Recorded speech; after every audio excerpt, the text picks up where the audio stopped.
चलो हाँ कौन सा शुरू होगा आज टॉपिक? तुम कहाँ रहते हो भाई? तो पूछो कहाँ रहते हो तुम? जगरोली। और पढ़ने कहाँ आते हो? कैसे आते हो? यातायात से। तो आज हमारा है टॉपिक परिवहन। सीधा बता देती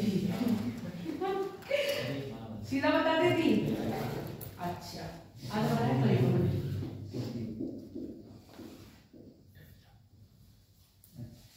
परिवहन यानी ट्रांसपोर्ट है ना? यातायात में क्या बोलेंगे इसको?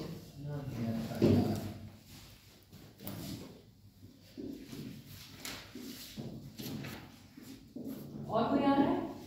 ट्रांसपोर्ट की हड़ताल हो गई है आज, बहुत कम दिख रहे थे मुझे। भैया बताते थे वो जब से शायद मुझे लग रहा है मैजिक चली कहानी से वो लॉ आया चल तो गई नहीं बंद हो गई थी। मैंने ये सुना था फिर से हो रही थी, इसलिए मैं पूछ रही हूँ। आज तो रस मुझे काम दिखाओ उसका कुछ टाइम तो हुई आज रोड पर रस बहुत कम था इसलिए पूछा। बाकी हो सकता है मॉर्निंग का टाइम। देखो अभी बताओ ट्रांसपोर्ट जरूरी क्यों है आम जीवन के लिए भी और गवर्नमेंट के लिए भी? पहले आम जीवन की बात कर लो फिर गवर्नमेंट बताना। हाँ दैनिक जीवन से बता दो। यात्रा दैनिक जीवन में यात्रा करनी चाहिए। दैनिक जीवन में यात्रा करने के लिए क्यों? ऐसे फालतू में यात्रा करनी है कोई उपयोग है इसके लिए? एक जगह से दूसरी जगह जाने का साधन तो क्या है उसको? परिवहन के साधन। ठीक है। और जो हम एक जगह से दूसरी जगह यात्रा कर रहे हैं वो किस तरह से करते हैं? कुछ काम होता है सड़क मार्ग द्वारा भी करते हैं। हाँ। रेल मार्ग द्वारा करते हैं। हाँ। और जल मार्ग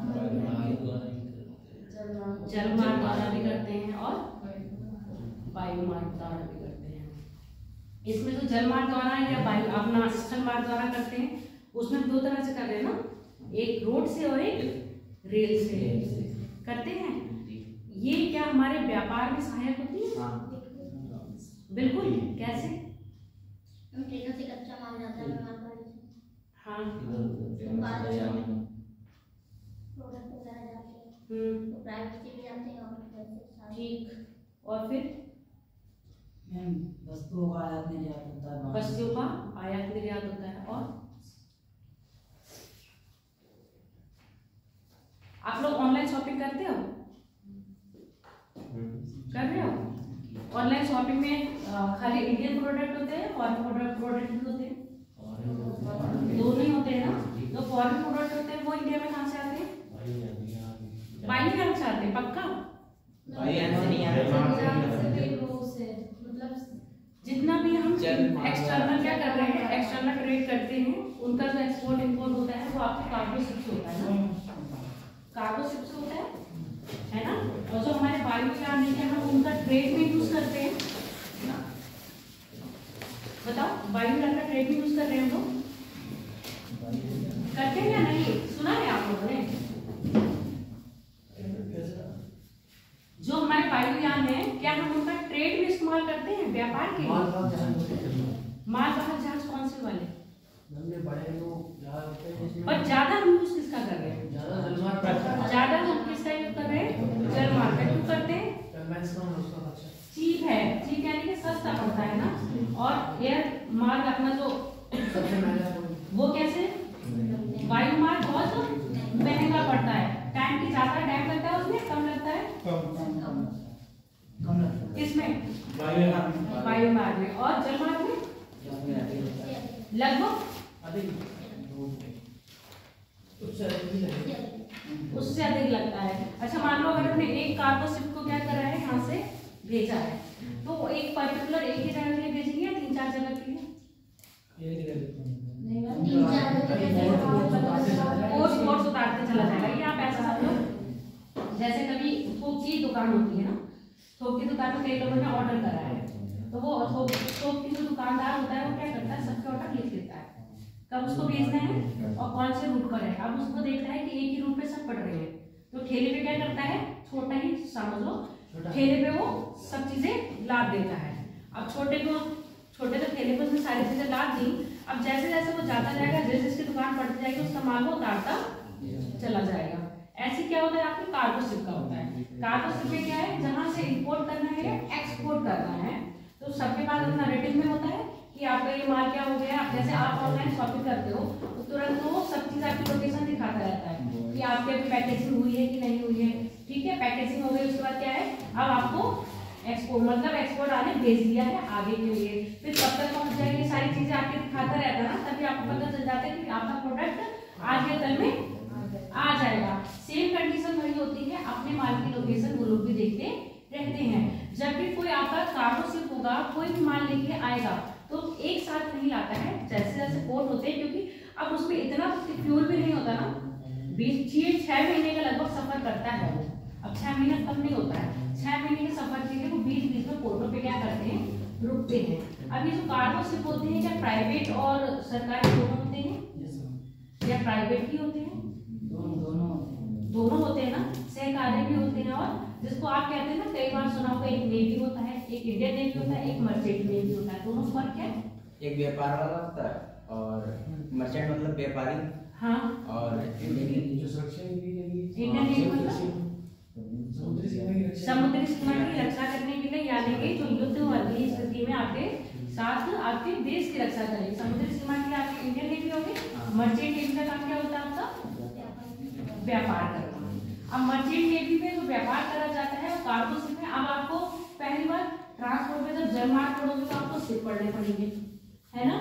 जब हम इंटरनल व्यापार की बात करेंगे तो हम किसका इस्तेमाल कर रहे होंगे, सड़क मार्ग का या वायु मार्ग का या जल मार्ग का? सड़क मार्ग का, ठीक है। अगर हम एक्सटर्नल कर रहे होंगे तो जल मार्ग का करेंगे। मेनली हम वायु मार्ग का इस्तेमाल किसके लिए करते हैं, यातायात के लिए, यानी कि अपने पब्लिक ट्रांसपोर्ट के लिए कर रहे हैं।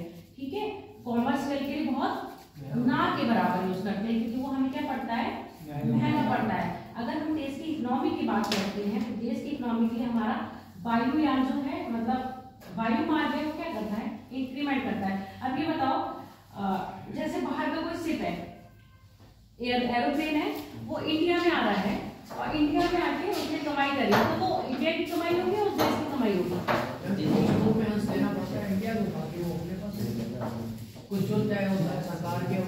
वो टैक्स वगैरह जो वो होता है, बस वो देखो, एक से होते हैं डायरेक्ट, एक होते हैं कनेक्टिव, होते हैं दो तरह से। आपने एक मूवी देखी होगी अक्षय कुमार की मूवी थी, कौन सी, कुछ स्टार्टिंग में कैटरीना कैफ थी उसमें, मुझे नाम, सिंह इज किंग, है ना। सिंह इज किंग मूवी देखिए, उसमें जो उनको प्लेन मिलता है, कनेक्टिव वाला मिलता है। वो कई देशों में रुकते हैं, घूमते फिरते हैं, फिर जाते हैं। अब जब ऐसे कनेक्टिव प्लेन मिलेंगे तो वहां पर क्या होगा, टैक्स लगता है। और जो डायरेक्ट का भी होता है ना, और जो डायरेक्ट होते हैं उनमें टैक्स नहीं लगता है। क्यों? क्योंकि वो डायरेक्ट से मतलब होता है, जैसे मान लो हम इंडिया से डायरेक्ट फ्लाइट पकड़ के कनाडा जाते हैं, ठीक है, तो एक फ्लाइट होगी जो हमें सीधे इंडिया और इंडिया से सीधे कनाडा उतारेगी। एक होती है कनेक्टिव, जिसका चाइना, जापान या और कोई देश में क्या होगा, स्टे होगा, चाहे 10 घंटे का ले लो या 7 घंटे का ले लो, वो स्टे होगा। तो वहां पर क्या होगा, वो कनेक्टिव फ्लाइट कैसे पड़ेगी आपको, वो सस्ती पड़ती है। सही कहा, क्यों सस्ती पड़ गई, बताओ। सस्ती इसलिए पड़ेगी, वहाँ हर जगह होके जाएगी तो हर जगह से सामान लेके जाएगी।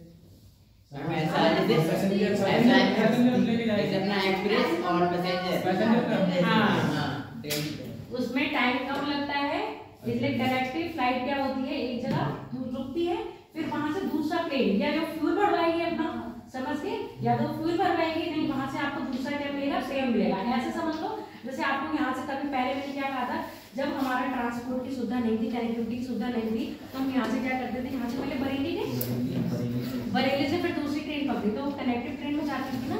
इसी तरह से समझ लो, कनेक्टिव प्लेन होता है, ये एक डायरेक्ट होता है। अब आप क्या करते हो, दिल्ली जा रहे हो तो यहाँ से डायरेक्ट ट्रेन पकड़ के दिल्ली पहुंच गए। अब यही बात करें कनेक्टिव की, अब यहाँ से बनारस वगैरह के लिए तो नहीं है, न बनारस के लिए, ना गोरखपुर के लिए, ना अयोध्या के लिए, और कहीं के लिए तो ट्रेन नहीं है, सिर्फ एक दिल्ली और लखनऊ के लिए है। अब आपको इन जगहों के लिए ट्रेन पकड़नी पड़ेगी, तो बरेली जाना पड़ेगा या फिर आपको लखनऊ जाना पड़ेगा। तो ये वाले स्टेशन क्या हो गए आपके, कनेक्टिव स्टेशन हो गया। अब डायरेक्ट ट्रेन जो आपको महंगी पड़ेगी ना, डायरेक्ट ट्रेन महंगी पड़ेगी, टाइम की बचत हो रही है, इसलिए जो डायरेक्ट ट्रेन होते हैं वो क्या कर रहे हैं, आपको महंगे पड़ते हैं और टाइम की भी क्या कर रहे हैं, बचत कर रहे हैं। उसके विपरीत आपके जो कनेक्टिव ट्रेन होते हैं वो क्या हो रहे हैं, आपके टाइम ज्यादा खर्च होता है और सस्ते पड़ते हैं। अब यहाँ पर ये मैंने एग्जांपल लिया, यहीं पर कार्गो शिप ले लो, कार्गो शिप भी क्या कर रहे हैं, आपका टाइम ज्यादा ले रहे हैं और पड़ क्या रहे हैं, सस्ते। अब आप अपना माल को भेजने में आयात निर्यात कर रहे हो। अब आप ये सोचो, अगर आप किसी से सामान मंगवा रहे हो, अब आपको पता है इस सामान की मुझे जरूरत अभी नहीं है, 6 महीने बाद है, ऑर्डर तो आपने आज कर दिया, ऑर्डर आज कर दिया, अब अर्जेंट में ही जरूरत होगी, तब आपको चाहे फिर महंगा पड़े या सस्ता पड़े आपको मंगवाना ही पड़ेगा, है ना। कुछ चीजें जो अर्जेंट में मंगवाई जा रही है वो हम किससे मंगवा सकते हैं, आपके वायुयान से। और जो हमारी वैसी चीजें हैं जो हमें आराम से मंगवानी है, टाइम लग जाएगा, कोई दिक्कत नहीं है, हम उससे किससे मंगवाएंगे, फिर हम वो कार्गो शिप से। समझ में आ गया। अब हम बात कर रहे थे इंटरनल, तुम लोगों ने कहा मैम जो हम इंटरनल व्यापार करते हैं, वो इंटरनल व्यापार किससे कर रहे हैं, सड़क से, सड़क मार्ग यानी कि स्थल मार्ग से कर रहे हैं, जिसमें हमारा रेल भी आ जाएगा और हमारा क्या आ जाएगा, रोड भी आ जाएगा। क्या हम इसमें जल मार्ग का इस्तेमाल नहीं कर सकते, कर सकते हैं इंटरनल में मास्टर हाँ हो जाएगा,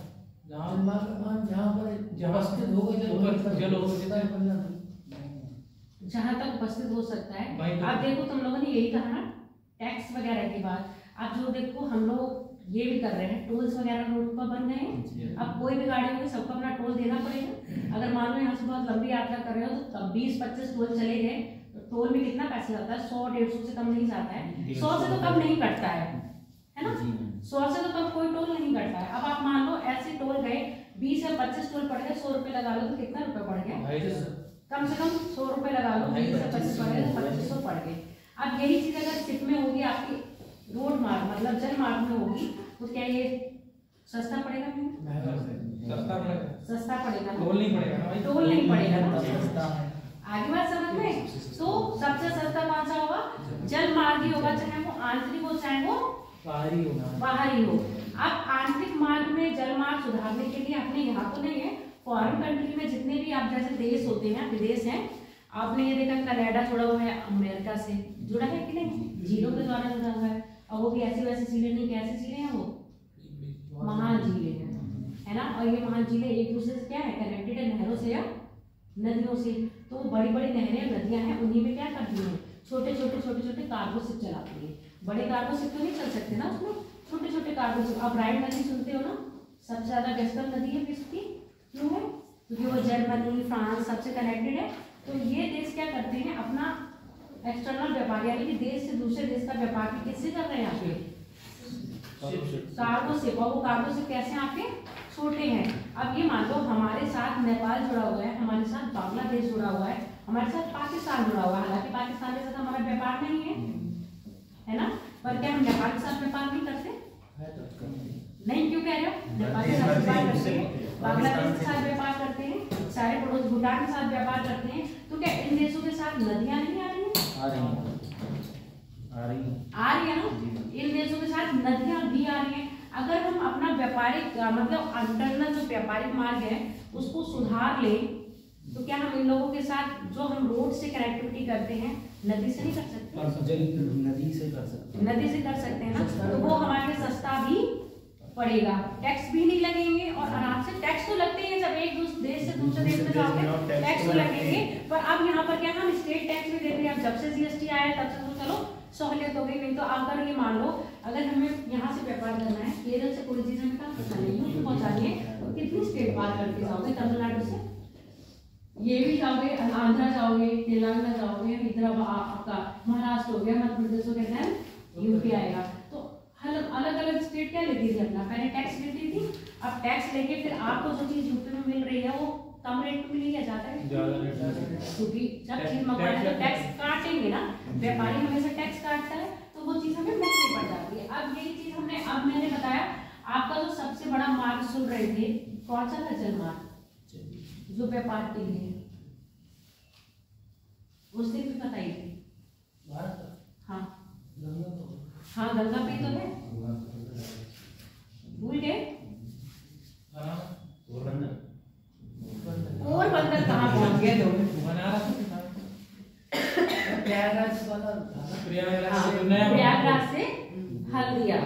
ठीक है, ये हम क्या करते हैं इंटरनल, अभी लिखवाएंगे सब, लिखो मत, अपनी तरफ से लिख रहे हैं। तो ये हम क्या है इंटरनल जल मार्ग की बात कर रहे हैं, जिससे हम व्यापार करते हैं। प्रयागराज से सामान लाते हैं, वो अपना सामान कहाँ तक लेके जाता है? हल्दिया पोर्ट तक लेके जाता है। हल्दिया तक ले गया, अब हल्दिया पोर्ट तक वो सामान चला गया, तो यहाँ से हल्दिया पोर्ट से वो सामान किस पे लग जाएगा?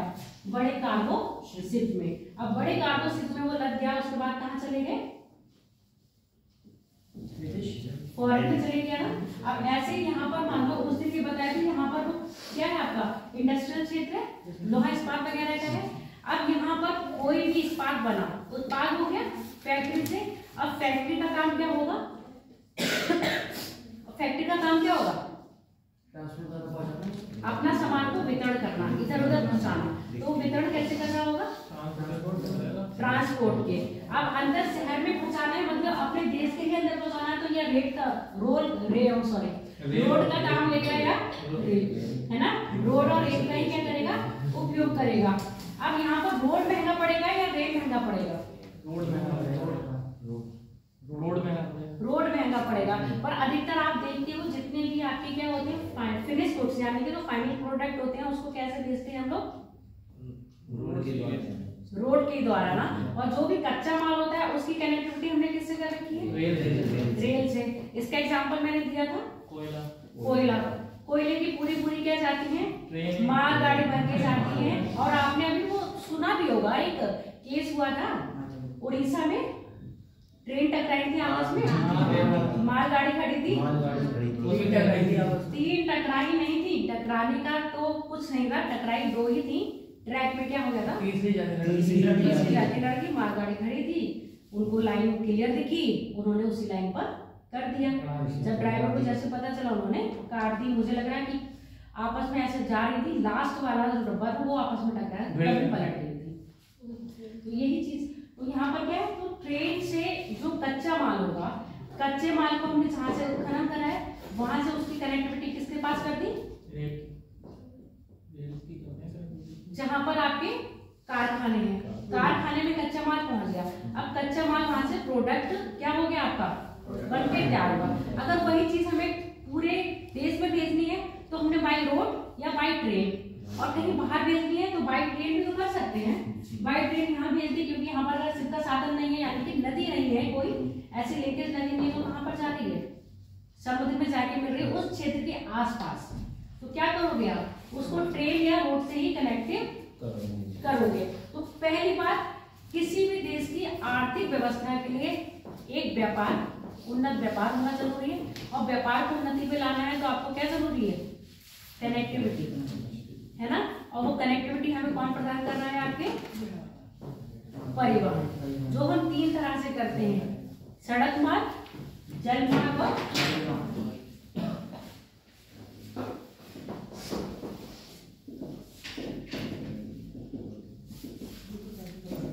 सड़क लिखना जरूरी नहीं, अच्छा नहीं लग रहा है, क्योंकि सड़क को फिर हम बांट नहीं पाएंगे।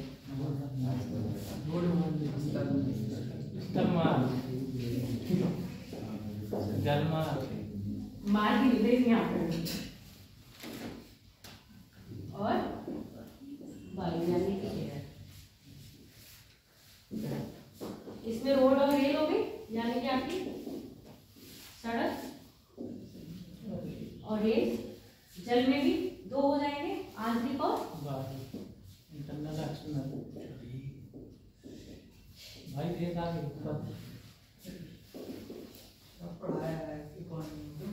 ये तो पढ़ चुके हैं, इकोनॉमिक्स में भी पढ़ चुके हो तुम, और ये जब तुमको वो पढ़ाया था वर्ल्ड ज्योग्राफी, उसमें भी पढ़ चुके हो। हालांकि मुझे पढ़ाना नहीं था, पर क्या है तुम्हारे सिलेबस में है ही, तो ये हम ये सब चीजें बात नहीं करेंगे।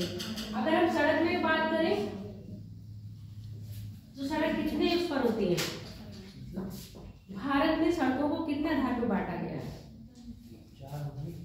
कौन है ऐसा? चार बताओ कौन कौन सी? नेशनल हाईवे और जो डिस्ट्रिक्ट से डिस्ट्रिक्ट कनेक्ट है एक स्थानीय। ठीक है, क्या है हम अगर हम सड़क की बात कर रहे हैं तो हमारे एक होता है नेशनल हाईवे, एक होता है स्टेट हाईवे, एक होता है आपका जिला सड़क जो किसके अंडर में आती है, आपके पीलीभीत की जो सड़कें शहर के अंदर हैं वो किसके अंदर आ रही है, नगर पालिका के। और पीलीभीत से जो बरेली को कनेक्ट कर रही है या आपके मझोला नूरिया को कनेक्ट कर रही है वो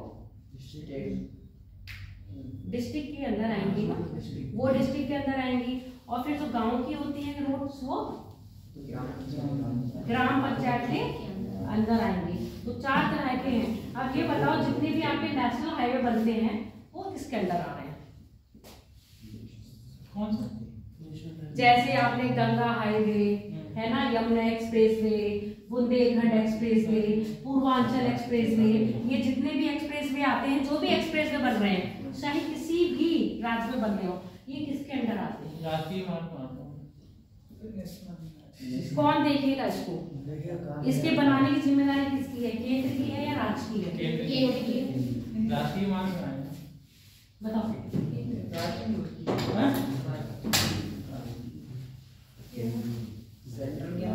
जो केंद्र के साथ है वो हाथ खड़ा करे, जो राज्य के साथ है वो हाथ खड़ा करे, जो किसी के साथ नहीं है जो किसी के साथ नहीं है वो अपने हाथ बांध ले। बताओ, 2 ही लोग हैं केंद्र के साथ, बाकी सब राज्य के साथ हो। अब राज्य के साथ कितने लोग हैं? राज्य के साथ बस 1 ही लोग हैं और बाकी इसमें हाथ बांधे नहीं, किसी के साथ नहीं है। तुम लोग बताओ जितने भी हमारे एक्सप्रेस वे हैं वो किसके अंडर में आते हैं? गवर्नमेंट के अंडर में आते हैं, ये तो पता है। सेंटर में है, स्टेट में है? स्टेट में। अरे रुक तो जाओ, मुझे योगी जी ने अभी एक हाईवे का वो किया था। कौन से हाईवे का शिलान्यास किया है? ये लखनऊ बता नाम ध्यान नहीं आ रहा। पूर्वांचल का किया है। तो स्टेट देखो जितने भी एक्सप्रेस वे हैं वो सब स्टेट के अंदर में आते हैं, ठीक है। स्टेट गवर्नमेंट की क्या होती है, वो जिम्मेदारी होती है उन्हें बनाना और उनको देखरेख करना। वो कभी किसके अंडर में नहीं आएगा, वो आपके कभी भी आपके सेंट्रल गवर्नमेंट के अंदर में नहीं आती है। जितने भी नेशनल हाईवे होते हैं वो सब किसके अंडर में आते हैं, आपके नेशनल हाईवे सब किसके आएंगे? मोदी जी के केंद्र के, नॉट मोदी जी के अंदर। केंद्र में कोई भी सरकार होगी। नहीं, अभी वर्तमान की बात है। वर्तमान की बात क्या कर रहे हो, ये तो तख्ता पलट है। अभी इस क्लास में मैं हूँ तो अभी ये इस क्लास में मेरा अधिकार है, मेरे बाद कोई और आ जाएगा तो उस क्लास पर किसका अधिकार होगा, उनका अधिकार होगा। तो ये क्या है, ये कोई पर्टिकुलर एक का वो नहीं है। केंद्र की बात कर रहे हैं तो जो आपके नेशनल हाईवे होंगे उस पर किसका अधिकार होगा, आपका केंद्र का। अब ये जितनी भी आपके डिस्ट्रिक्ट की रोड्स होती हैं इनको देख रखाव या देखना मांगना किसके अंदर में आ रहा है, आपका रहता वो स्टेट के ऊपर है। और उसकी जो अथॉरिटी होती है कौन देखता है? अच्छा, रोड बनाने का विभाग कौन सा है? PWD। फुल फॉर्म बताओ। पब्लिक बर्ड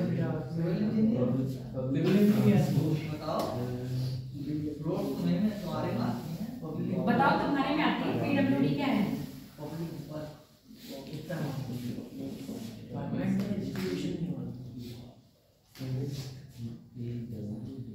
और RES में मतलब ये दोनों एक ही में आते हैं क्या? लोक कल्याण विभाग कहते हैं उसको। PWD को क्या कहते हैं? लोक कल्याण विभाग, पब्लिक वेलफेयर डिपार्टमेंट। जितने भी आपके ब्रिज बनेंगे, जितने भी आपके रोड बनेंगे, ये सब किस में आएंगे? आपके PWD के अंदर आते हैं।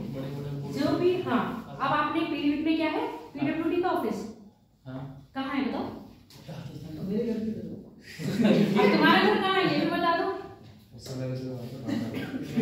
मतलब अपना एड्रेस ऐसे बताया कि मेरे घर के, तुम सीधे सीधे उसका एड्रेस बता दो कहाँ है। चलो, PWD का ऑफिस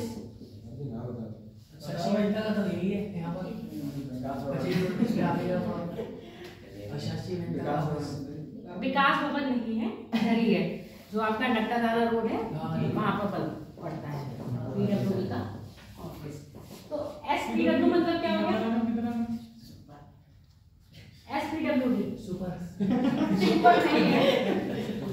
SPWD क्या हो गया? जगह पे काम है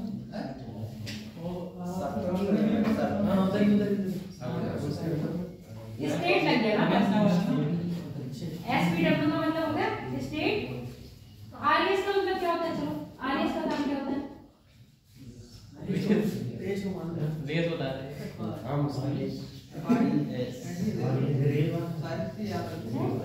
आरएस ही तो होता है। रुको शायद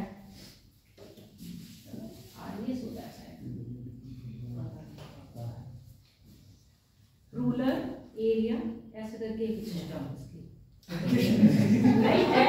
मुझे आरएस तो याद है, फुल फॉर्म में याद कर लिया। ये भी क्या होता है? जितने भी आपके गांव में रोड सड़क या पुल बनते हैं वो किसके अंडर आते हैं? आपके आरएस में। और रहता है किसके? आपका पीडब्ल्यू डिपार्टमेंट के अंदर ही रहता है। जितने भी आपके ब्रिज बन रहे हैं या पुल बन रहे हैं वो सब किसके अंदर आएंगे? पीडब्ल्यूडी के। अब बात करते हैं जो भी देश में सबसे ज्यादा नेशनल हाईवे वाला राज्य कौन सा है? सॉरी, एक्सप्रेस वे वाला राज्य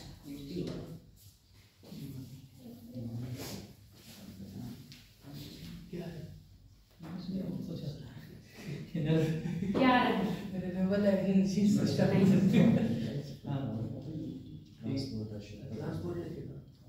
बताओ सबसे ज्यादा एक्सप्रेस वे वाला राज्य कौन सा है?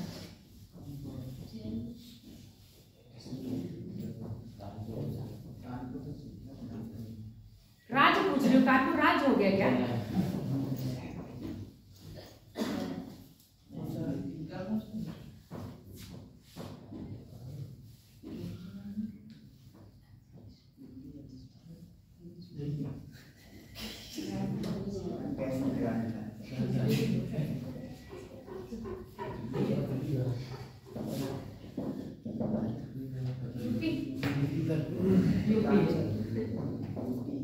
तेरह है जिसमें क्या है?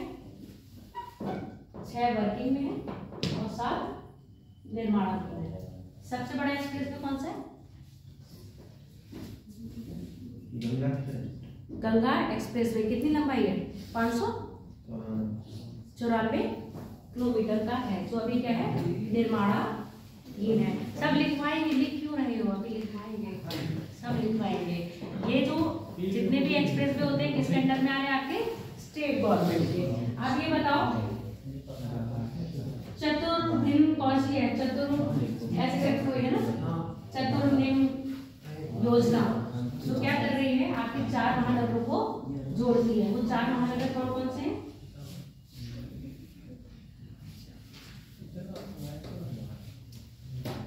चार महानगर तो सुने होंगे, ये तो बचपन से सुनते हैं हम। यूपी के नहीं है, देश के हैं पूरे। हाँ, मुंबई और मुंबई और दिल्ली 2 बताया और 2 बता रही है। प्रयागराज नहीं, क्या थी? 4 महानगर भारत के। सूरज आए, प्रकाश डालेंगे। डालो भाई।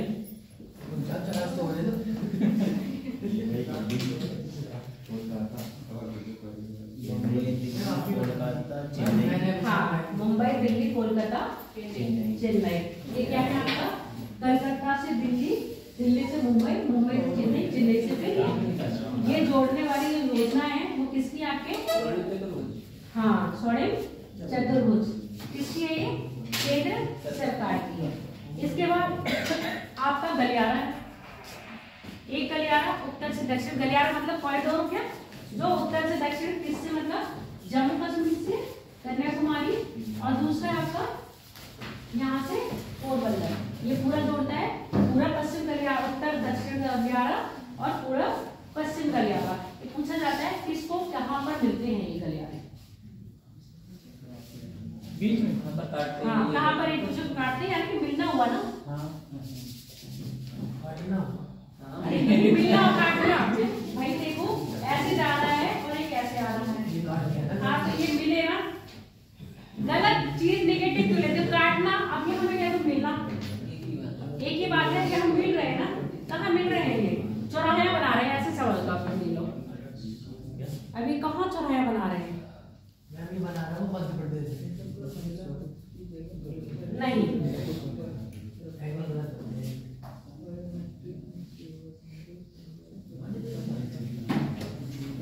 ये बना रहे हैं आपकी झांसी में। कहाँ मिलते हैं? पूरा पश्चिम गलियारा मिल रहे हैं आपके झांसी में। ठीक, अच्छा ये बताओ, भारत की सबसे बड़ी ट्रेन, सबसे लंबी ट्रेन, जो लंबी ट्रेन का मतलब जो सबसे लंबी यात्रा कर रही है,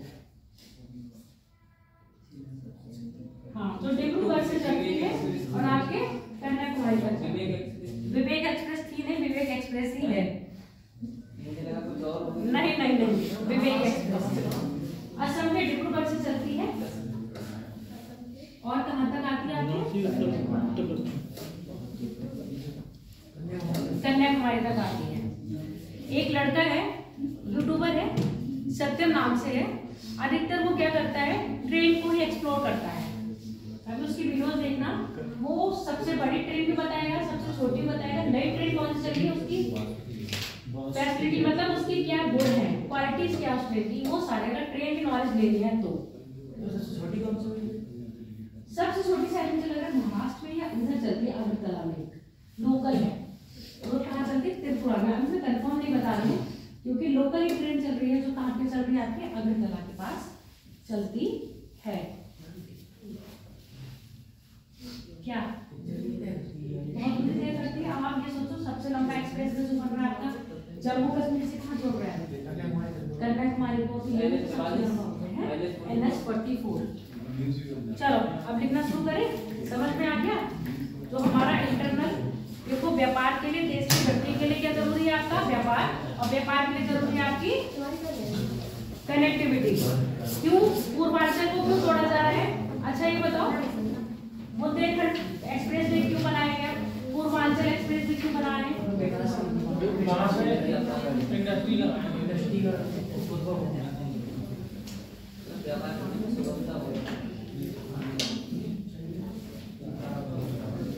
कनेक्टिविटी। हाँ हाँ ठीक कह रहे हो, मैं क्या कह रही हूँ, मतलब सूरज ने जैसे मुंह पिचका दिया है अपना, जैसे उसमें गलत बताया। सही बताया, कोई भी उद्देश्य होगा तो ऐसे ही तो होगा। अब क्या बता रहे? पूर्वांचल, देखो सेंटर क्या है हमारे यूपी का, सेंटर क्या है? हाँ लखनऊ। सेंटर का मतलब राजधानी होती ना किसी भी। अब दिल्ली का, अपने भारत का सेंटर क्या है? दिल्ली। तो सारे ही राज्यों को किससे जोड़ना है? दिल्ली से। अब यहाँ पर किसको, सबको किससे जोड़ना है आपको? लखनऊ से। तो जो आपका पूर्वांचल एक्सप्रेस वे किसमें जुड़ के आ रहा है? लखनऊ में जुड़ेगा। कहाँ तक जा रहा है पूर्वांचल एक्सप्रेस वे? गए नहीं हो, सुनते हो? गाजीपुर तक है ना? गाजीपुर तक। गाजीपुर बनारस के पास पड़ता है। गाजीपुर उसके बाद बलिया लग जाता है। बलिया तो बिहार में, बलिया बिहार के बॉर्डर पर है, पर यूपी में है। भूल मत कर देना। बिल्कुल उत्तर प्रदेश का सबसे पूर्वी जिला है बलिया। हम जब बहुत छोटे थे तो हमारे यहाँ भैया लोग रहते थे, मतलब किराए के थे। बलिया के भोजपुरी बोलते हैं, बलिया के लोग भोजपुरी। बनारस में भी तो क्या क्या? हाँ बनारस में भोजपुरी बोली जाती है, लखनऊ में अवधी बोली जाती है। सब पढ़नी पड़ेगी, कुछ नहीं पता है पेपर में क्या पूछना चाहेगा, है ना? स्पेशली यूपी से तो कुछ भी नहीं पता है कि क्या पूछ लिया जाएगा। मैंने बहुत स्टेट के ना स्पेशल देखे हैं अपने यहाँ। तो मुझे लगता है कैमरा बोलूंगी पता चलेगा पेपर और मैंने राजस्थान का भी देखा है, नहीं, और मैंने MP का भी देखा है। इतना डीपली पूछते हैं ना। अब कोई भी प्रोडक्शन हो रहा है उस राज्य में, तो कौन से डिस्ट्रिक्ट में हो रहा है, उस डिस्ट्रिक्ट में क्या, डिस्ट्रिक्ट से भी पूछ लेते हैं। अभी अपने यहाँ क्या कितना, या ये कह लो कि हम लोग को पता है इसलिए सिंपल लगता है ना? ये भी हो सकता है कि हम लोगों को पता है इसलिए सिंपल लगता है। पर राजस्थान वगैरह और इसका MP स्टेट का मैंने देखा है पेपर, बहुत स्टेट से जब भी क्वेश्चन बनते हैं ना, तो इनके स्टेट से क्वेश्चन बहुत पूछ सकते हैं। अपने यहाँ बहुत कम उठते हैं। मुश्किल से कभी आगे 5 या 10 इससे ज्यादा एग्जाम 11 तारीख को एग्जाम बताइए है। 11 तारीख को एग्जाम बताइए जरा कितना आ रहा है, क्या आ रहा है। 10-12 क्वेश्चन मैं बता दूँ फंस जाएंगे और कॉम्प्लिकेशन बढ़ जाएगा इसका मैं नहीं बताऊंगी। अपना अपना पढ़ो वो तो बताइए जाएगा। नहीं वास्तव में अगर मैं बता दूँ क्वेश्चन मिल जाएगा। आपने भी डाल दिया अरे मैम पेपर देंगी, हम भी देंगे। क्या तुम लोग पेपर देने जा रहे हो क्या? हाँ कोई ना पेपर देने मैं आ गया। मैं कहीं नहीं क्लास अरे सभी लोग पेपर देंगे। सभी लोग जा रहे हो। सभी का पता नहीं मेरा अपना है। अगर मैं कुछ पूछ रहा हूँ तो बता दे तो हो नहीं फिर कैसे पेपर देने जा रहे अरे हो? तुम लोग पेपर में लिखूंगा ना, यहाँ बताने नहीं पाएगा। अगर यहाँ कुछ गलती होगा तो करेक्ट तो कर दिया जाएगा। वहाँ तो करेक्ट कर लूंगा मैं। वहाँ तो मैं एग्जाम में नहीं करेक्ट करेगा फिर तुम्हारा। ठीक है तो क्रॉस ही सही है। हाँ या तो एक नंबर या तो माइनस, इससे ज्यादा कुछ नहीं है। चलो इतनी बात हो गई। अब हम बात करेंगे सीधे आपके सड़क मार्ग में, और सड़क मार्ग में सबसे पहले हम लेते हैं आपके नेशनल, जो किसके अंदर में आना है आपके केंद्र के। देखो बाकी थोड़ी वो ये लिखाएंगे मेजर पॉइंट। हाँ मेजर पॉइंट लिखवाते हैं।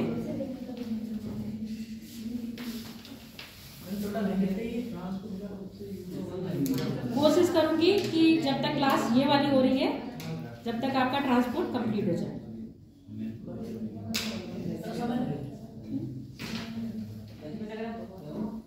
बहुत नहीं है। अब ये चीज तो तुम्हें बतानी नहीं है ना कि सड़क मार्ग को हमने कितने भागों में बांटा है, पता ही है 4 है। कौन कौन सी है आपका? राष्ट्रीय, राजकीय, फिर जिला और उसके बाद ग्राम स्थानीय। चलो पहले लिख लो राष्ट्रीय राजमार्ग। नेशनल। हाँ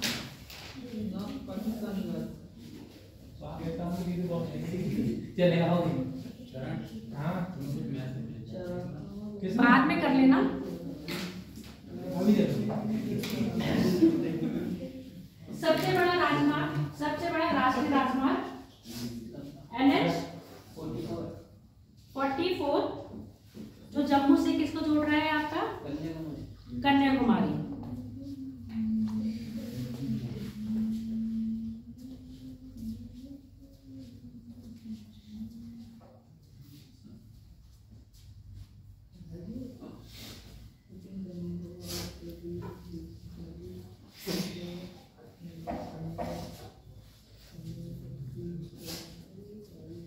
किसको जोड़ रहा है आपको? जम्मू से कन्याकुमारी। और ये कौन सा गलियारा है? उत्तर दक्षिण गलियारा।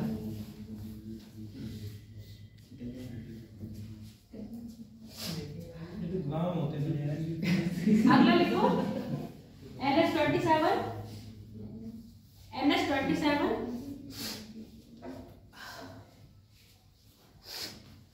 यह दूसरा सबसे बड़ा राष्ट्रीय राजमार्ग है।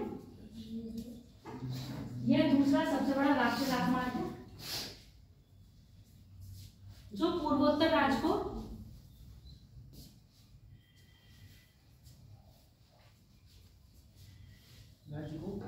संपूर्ण पूर्वोत्तर राज्य को संपूर्ण भारत से जोड़ता है।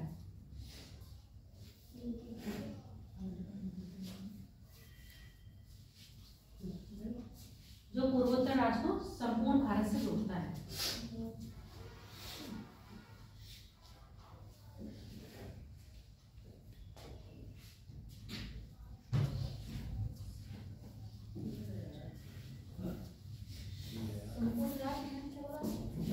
संपूर्ण जो पूर्वोत्तर राज्य को संपूर्ण भारत से जोड़ता है। और इसको क्या कह रहे हैं? पूर्व पश्चिम गलियारा।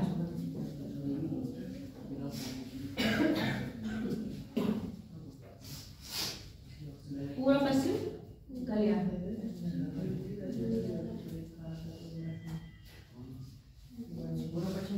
हाँ अब ये दोनों गलियारे आपस में कहाँ मिल रहे हैं? झांसी। और जिसको काटना लिखना है वो काटना लिख लो, जिसको मिलना लिखना है वो मिलना लिख लो, अपनी अपनी सुविधा के अनुसार जैसे आपको याद रहे। पहले लिख दिया, अच्छी बात है।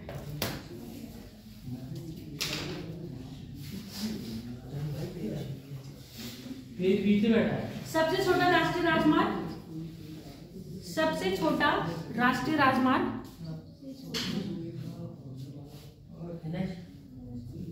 NH 548 महाराष्ट्र में, और NH 548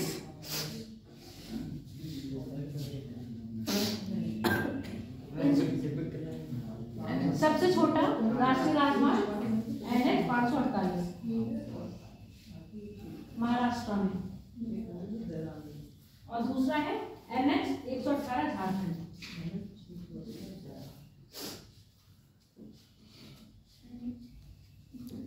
ये बताओ, जो हमारे जो माइलस्टोन होते हैं उस पे ग्रीन कलर क्या स्टेट का दिखाता है या नेशनल का दिखाता है? माइलस्टोन पर जो ग्रीन होता है, येलो होता है, रेड होता है,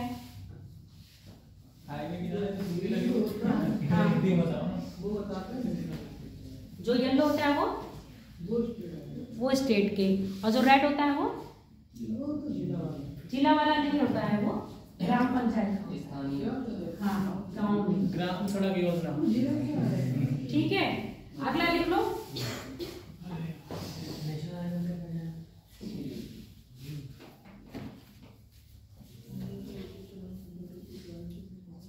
स्वर्णिम चतुर्भुज, स्वर्णिम चतुर्भुज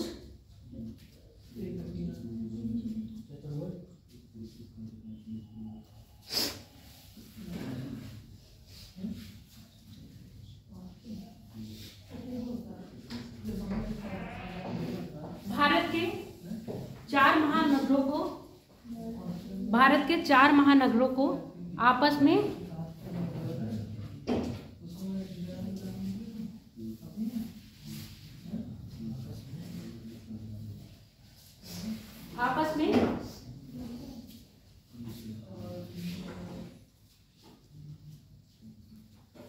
जोड़ने की योजना है, आपस में जोड़ने की योजना है। 4 महानगर ब्रैकेट में लिखना चाहूँ तो लिख लो, कलकत्ता, दिल्ली, मुंबई, चेन्नई। हाँ,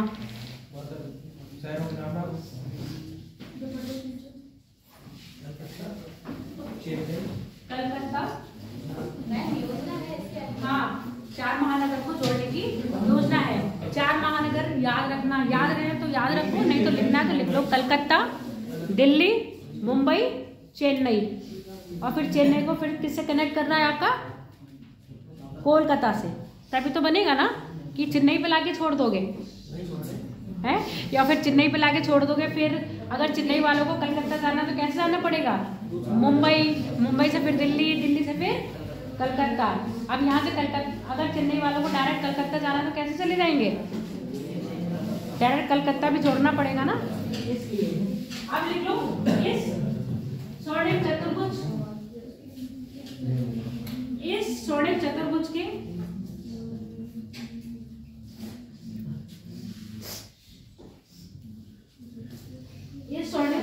के भाग NH48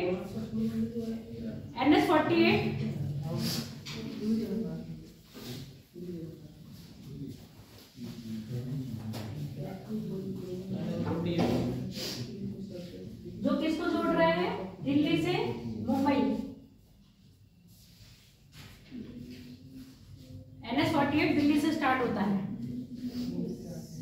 ठीक है। NH48 दिल्ली से मुंबई क्या सीधे आपका कन्या चेन्नई तक आ रहा है। दिल्ली, मुंबई और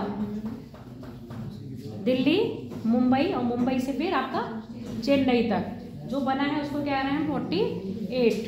उसके बाद है चेन्नई से कलकत्ता NH16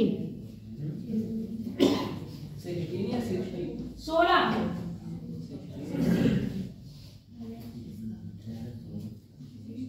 चेन्नई से कलकत्ता, हाँ। उसके बाद कलकत्ता से पुनः दिल्ली, वो है NH19 यानी कि 19।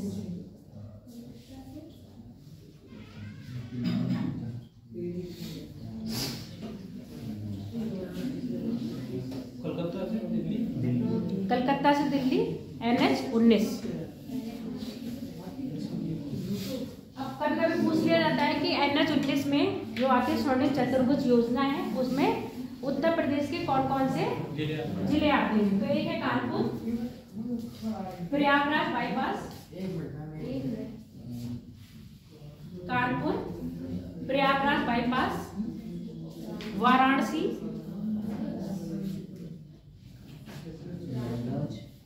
प्रयागराज बाईपास, वाराणसी, इटावा, हाँ, आगरा,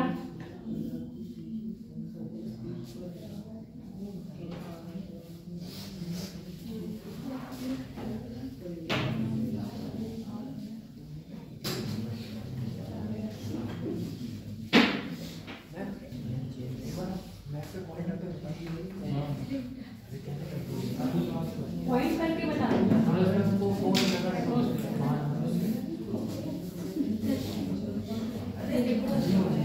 ये मुझे ना घर में करते अच्छा नहीं लगता है, इसलिए मैं नहीं करती।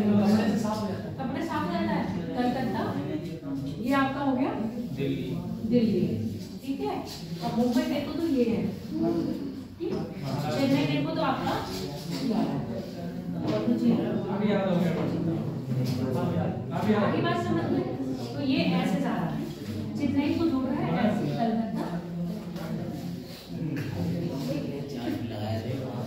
अब तुमने लगवाई दिया तो मैं क्या, ये मेरा ज्यादा गोल हो गया है, थोड़ा सा ऐसे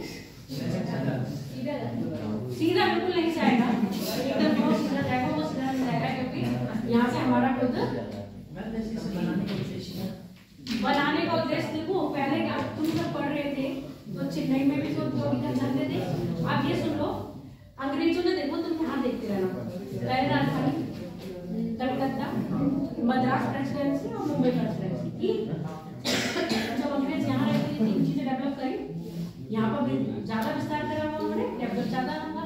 उसके बाद दिल्ली कर दिया। अब ये हमारे जो चार महानगर थे जो ज्यादा डेवलप थे, तो इनको आपस में जोड़ना था। इनको आपस में जोड़ोगे तो क्या होगा,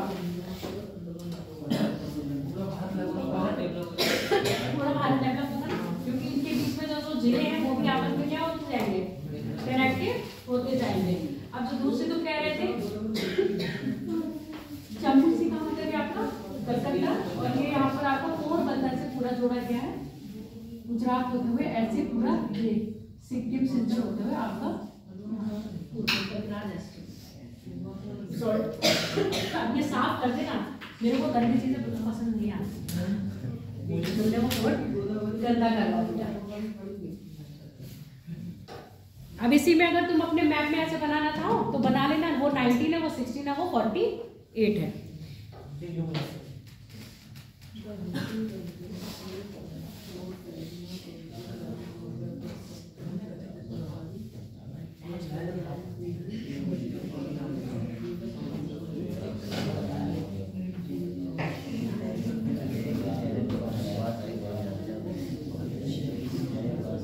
अब कुछ हाईवे लिख लो, कुछ महत्वपूर्ण राष्ट्रीय राजमार्ग, कभी कभी एग्जाम पूछ लिया जाता है। पहले लिख लो, एक तरफ लिखो संख्या यानी कि NH संख्या, दूसरी तरफ लिख लो विवरण, तीसरा लिख लो लंबाई।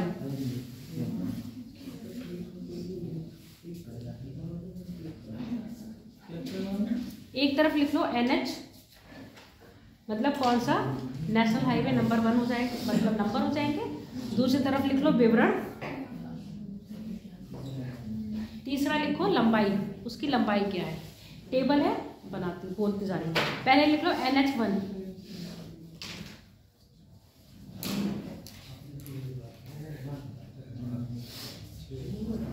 जो NH1 है वो आपका जोड़ता है उरी, बारामूला, श्रीनगर,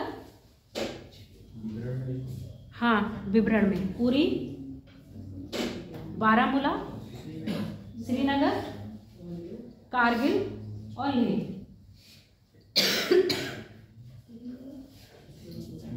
अब इतना तो पता है ये कहाँ पर है, उस जमाने में बारामूला, श्रीनगर, कारगिल कारगिल के बाद लेह। Good morning. लेह लद्दाख, मतलब लेह ही लिखना, लद्दाख नहीं। अगला लिख लो, इसकी लंबाई जो है 422 किलोमीटर। 422, 2 कम हो जाता तो 420 हो जाती है।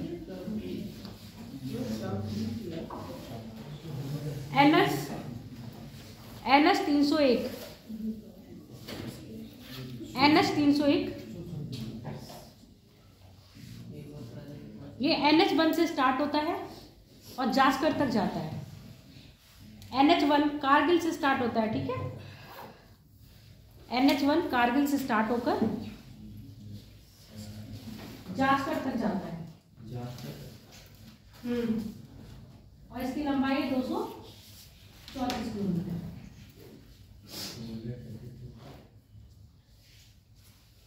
अगला है NH 701।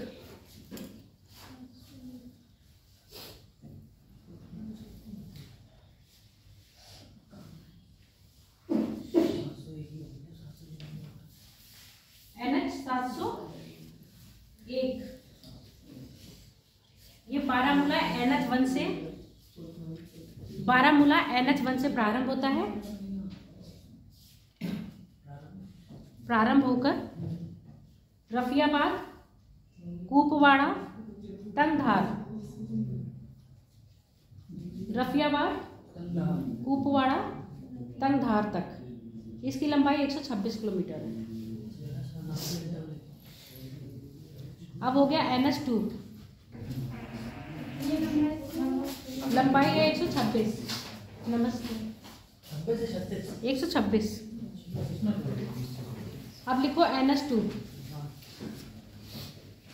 डिब्रूगढ़, डिब्रूगढ़, शिवसागर, अमगुरी, अमगुरी, कोहिमा, कोहिमा किसकी कैपिटल है? इम्फाल, इम्फाल लिखना भी है। इम्फाल, इम्फाल राजधानी में, और इम्फाल क्या है? एक उस दिन बताया था तुलसी, देखो कैसे बताओ। इम्फाल क्या है? एक राजधानी के साथ साथ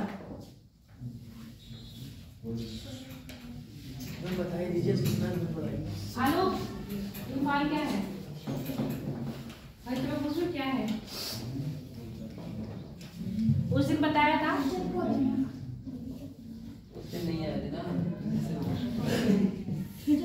जलपोत है। कैसा जलपोत है? कार्गो है या इंडियन नेवी का है? इंडियन नेवी का है। और क्या है? ब्रह्मोस और मिसाइल से लैस है। ब्रह्मोस और पराग मोबाइल कह रहे हैं, मिसाइल से लैस है। पहले लैस का मतलब मैं क्या समझती थी? है ही नहीं। लैस का मतलब अब मेरे को समझ में आ गया, उसमें ये चीज है, युक्त है। लिखिए 2, इसकी लंबाई लिख लो 1325.63। हाँ, 1325.63। अगला है NH3।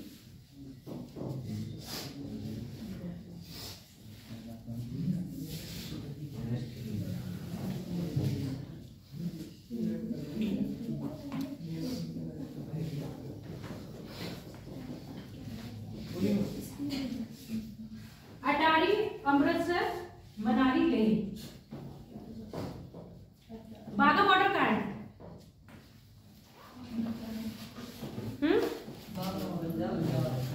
बाघा बॉर्डर कहाँ है बताओ? पहले मुझे बाघा बॉर्डर बताओ। बाघा बॉर्डर कहाँ है?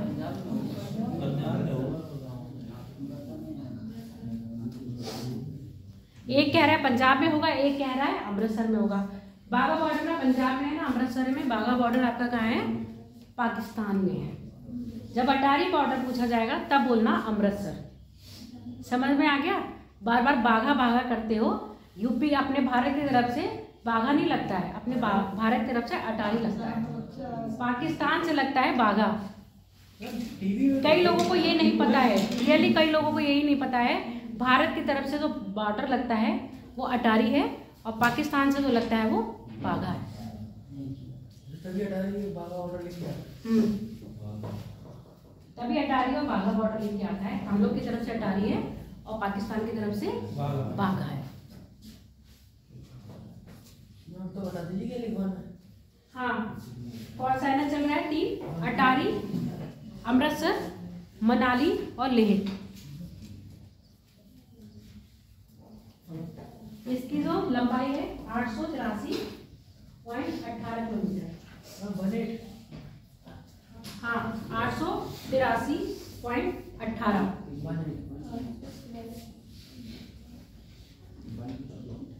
NH7। अब बेटा वो नाम बदल गया है। पहले लिखो NH7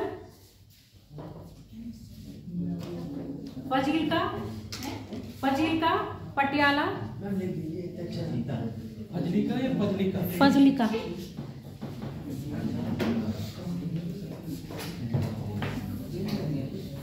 हाँ, तुम्हें भी पता ना, चेंज हो गया, कब से हो गया चेंज, पर मुझे इसके जरा नाम क्या बदल रख दिया है ये मुझे याद है।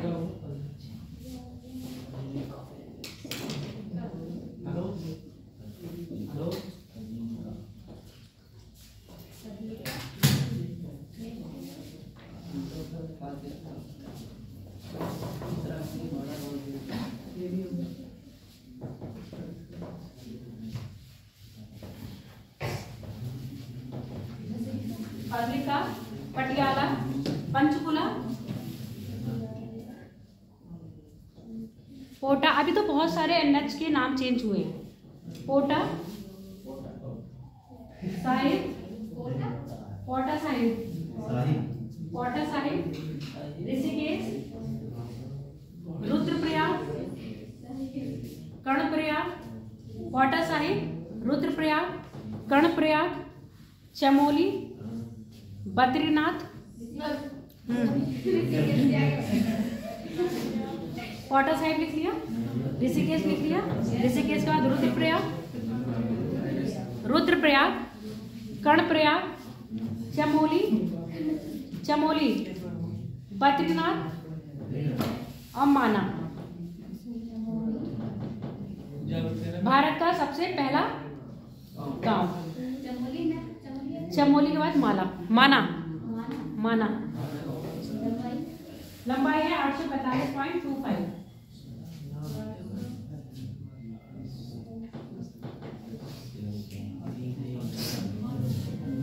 NH9 है तो बहुत, क्योंकि 16, 19, 48 करवा ही चुके हैं, ये नहीं करवाएंगे। NH9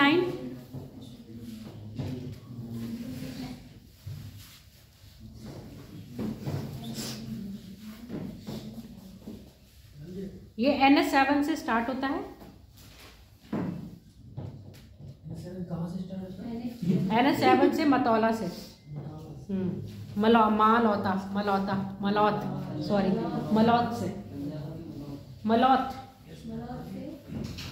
प्रारंभ होके सिरसा कहाँ पर है? हिसार, रोहतक, दिल्ली, गाजियाबाद, मुरादाबाद, रायपुर,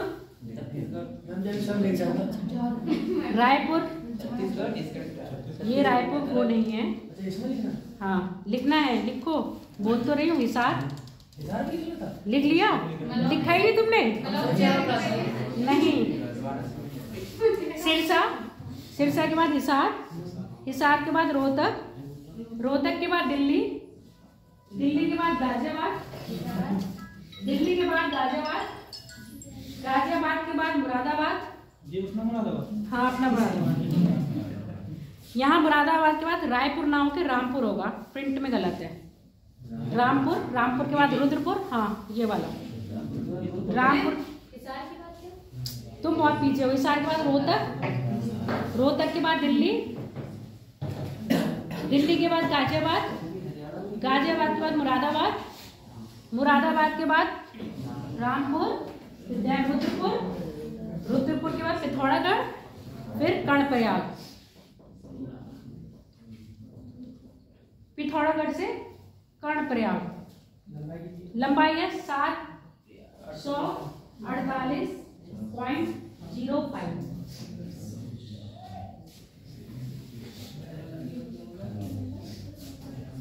अभी दिल्ली जयपुर एक्सप्रेस वे का उद्घाटन हुआ है ना। अगर लिखो NH11 तुम्हें जाना, NH11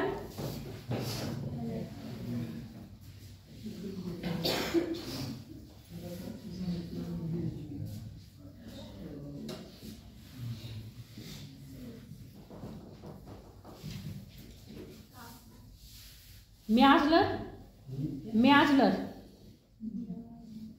जैसलमेर, पोखरण, बीकानेर,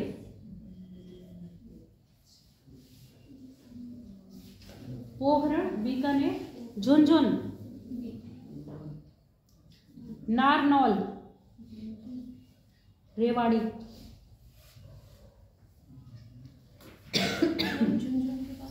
झुंझुन के बाद नारनौल, नारनौल के बाद रेवाड़ी।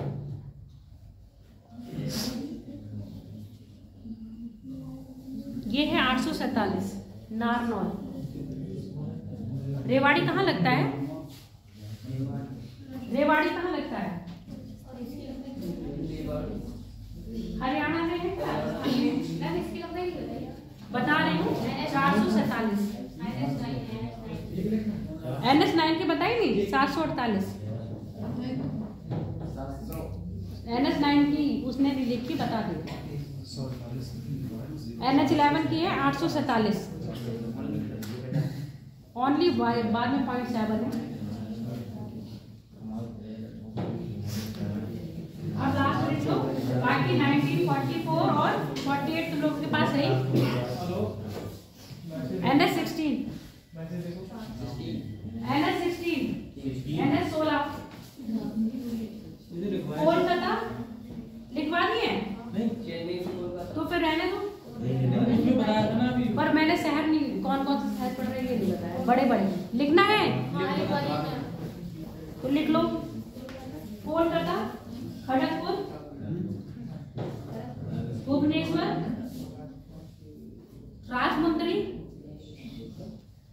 कोलकाता, खड़गपुर, भुवनेश्वर, राजमुंद्री, विजयवाड़ा,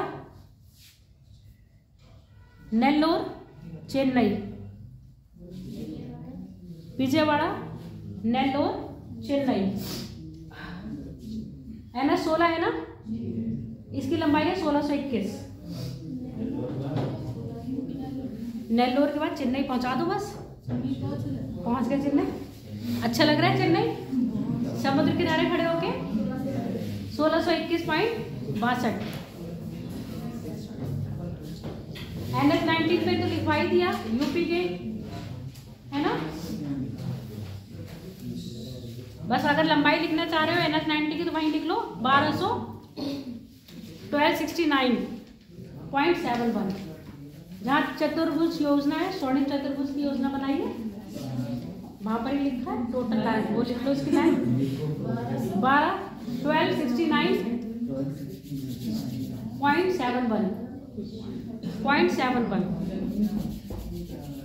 NH19 की है बेटा।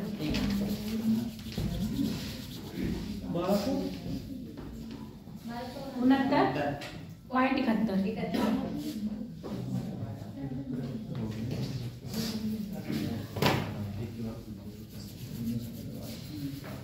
अड़तालीस में भी लिखोगे कौन कौन सा वो पढ़ रहे हैं, लिखना है।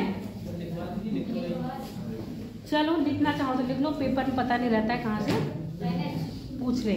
NH44, NH44 हाँ 44 तो 44 44 ही तो होते हैं।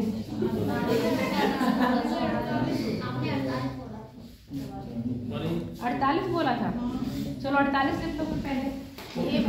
क्या लिखा है 44 बोल लिखो फिर 44 श्रीनगर, जम्मू, पठानकोट, पानीपत,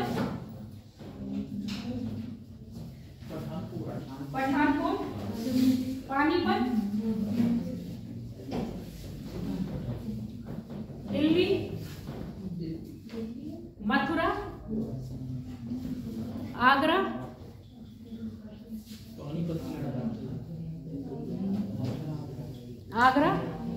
ग्वालियर,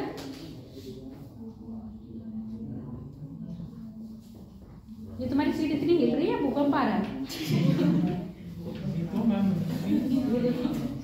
ऐसे ऐसे हिल रही थी अभी। मैंने कहा ये एक ही सीट हिल रही है, भूकंप ऐसा तो नहीं कि सीट पर आएगा। हम कहाँ पर ग्वालियर लिखिए, झांसी, झांसी, सिवनी, सिवनी कल पढ़ाया भी था, किस लिए फेमस है?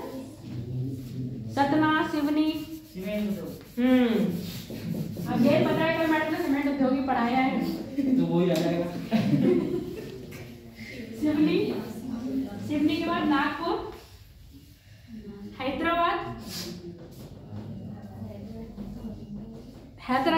हैदराबाद के बाद कुर्नूल, कृष्णगिरी, कुर्नूल के बाद कृष्णगिरी के बाद नीलगिरी, कृष्णगिरी के बाद कन्याकुमारी,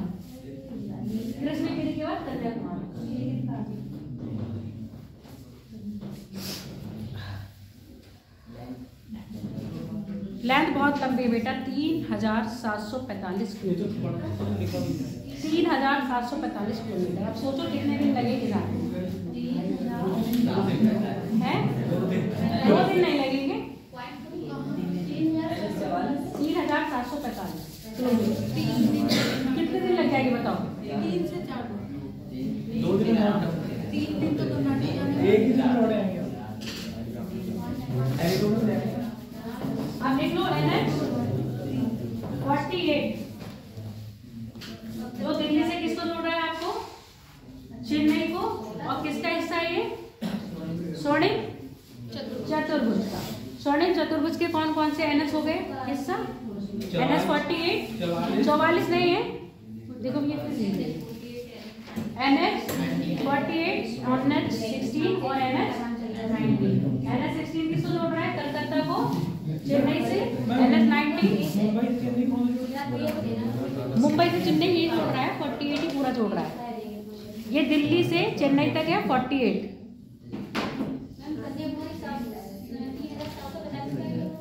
बस 48 लिखो, दिल्ली से स्टार्ट हो रहा है।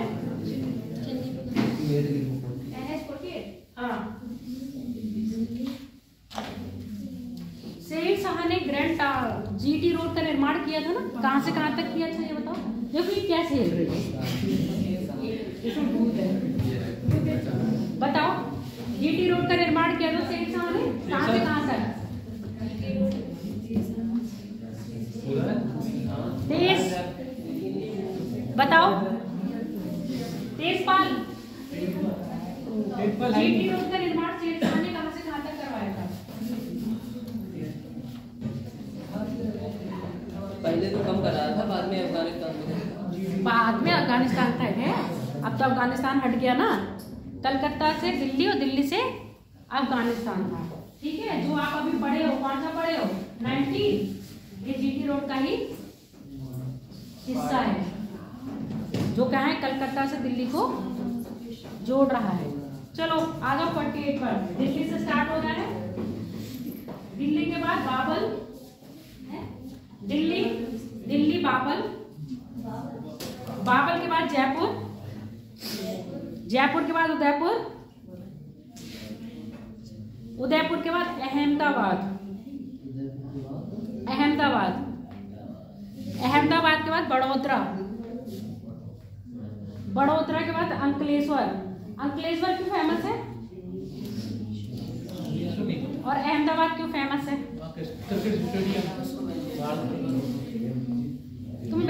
उससे देखो, क्रिकेट के उससे मत देखो। अहमदाबाद क्यों फेमस है? सूती वस्त्रों के लिए। अंकलेश्वर क्यों फेमस है? तेल के लिए। अब यहाँ देखते जाओ क्यों जोड़ रहे हैं, समझ में आ गया? रोड को क्यों लिंक करा जा रहा है बड़े बड़े कारखाने, ताकि सामान का भी क्या हो सके, आदान प्रदान। अंकलेश्वर लिख लिया। अंकलेश्वर के बाद लिखो मुंबई, मुंबई के बाद लिखो पुणे, पुणे के बाद लिखो बेलगांव।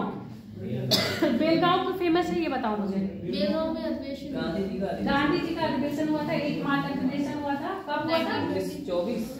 1924 में। अच्छा ये बताओ, कांग्रेस का एकमात्र अधिवेशन जो गांव में हुआ था और उसकी अध्यक्षता किसने करी थी? कांग्रेस का एकमात्र अधिवेशन जो गांव में हुआ था और उसकी अध्यक्षता किसने करी? गांव की बात कर रही हूँ।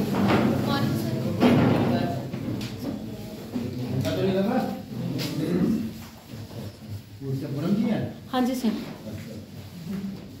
आज बच्चे कब आएंगे? आज के जनरल डिलीवरी कहाँ गए? कितने बच्चे आज?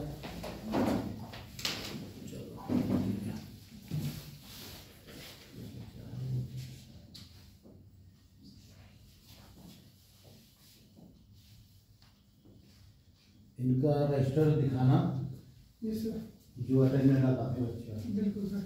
और रोज दिखाओ मुझे। बिल्कुल सर। यहाँ से लेके व्हाट्सएप मुझको भेजो, ठीक? जी। आप गिरो पेमेंट करने की।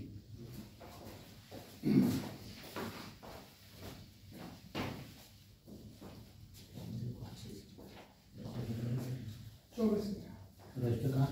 अटेंडेंट वाला ले जाओ।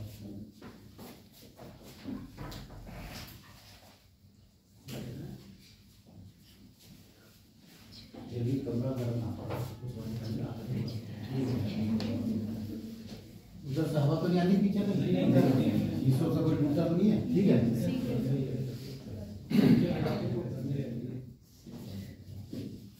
सर 25 है, ये अभी कहीं गया है काम से। अच्छा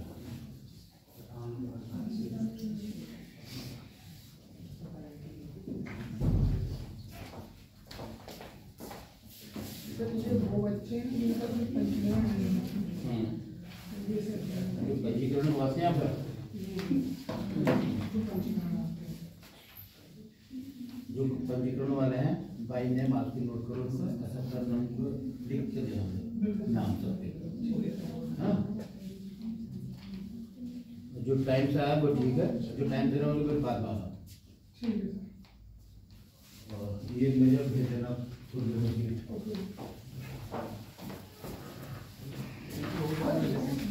हमारा रजिस्ट्रेशन हो जाएगा, नाम आ जाएगा।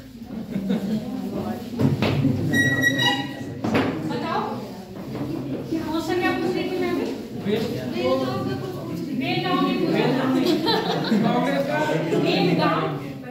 कांग्रेस का एकमात्र अधिवेशन जो गांव में हुआ था उसकी अध्यक्षता किसने करी थी? बस बेलगांव आ गया इसलिए मैं पूछ रही, मेरा और कोई इंटेंशन नहीं था। गांव नाम है, इसका मतलब बेलगांव गांव नहीं है। गांव कहाँ है?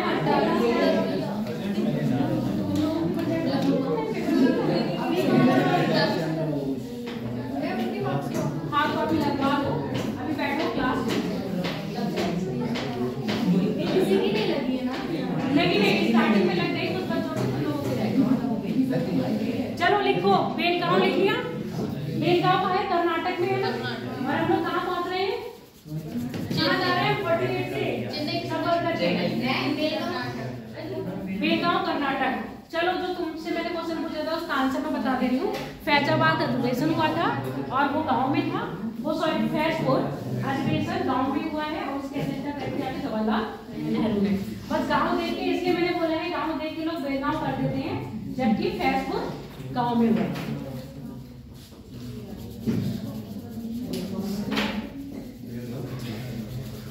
बेलगांव के बाद लिखो बेंगलुरु। बेलगांव के बाद बेंगलुरु, बेंगलुरु के बाद बेल्लोर, बेल्लोर, बेल्लोर के बाद चेन्नई पहुंच गया। चेन्नई से कोलकाता पहुंचा दिया आप लोगों को, कोलकाता से दिल्ली में पहुंचा दिया। तो स्वर्णिम चतुर्भुज की यात्रा कर लिए हो, शहर दिखे अच्छे लगे? सोने हैं दिखे करना, इमेजिन भी कर लो ना थोड़ा, जो देखा नहीं इमेजिन क्या कर ले। कोई बात नहीं। इसकी लंबाई लिख लो 2628.51 2628.51। अच्छा अब ये देखो, मेरी बात सुनो, जितने भी तुमने नेशनल हाईवे देख रहे हो और उनपे जितने भी आप क्या देख रहे हो, शहर देख रहे हो, कोई ऐसा शहर है जो व्यापार में बड़े, उद्योग में बड़े, उसका नाम ना हो?